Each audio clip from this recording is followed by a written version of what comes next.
రంగారెడ్డి జిల్లా తుర్కెంజాల్ మాజీ ఉమ్మడి రంగారెడ్డి జిల్లా డీసీసీబీ చైర్మన్ కొత్తకుర్మ సత్తయ్య స్వతహాగా దయాగుణం, దైవభక్తి గల వ్యక్తి.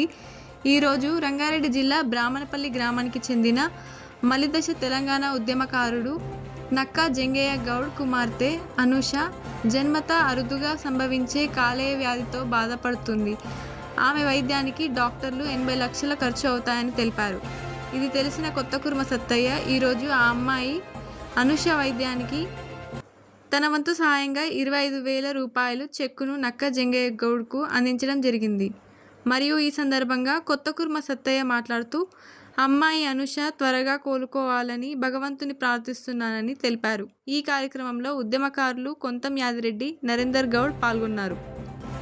ముఖ్యంగా ఈరోజు ఉమ్మడి రంగారెడ్డి జిల్లాకు సంబంధించిన నక్కా జంగయ్య గౌడ్ తెలంగాణ ఉద్యమకారు వారి కూతురు లివర్ ఇన్ఫెక్షన్తో నానా అవస్థలు పడుతున్నది.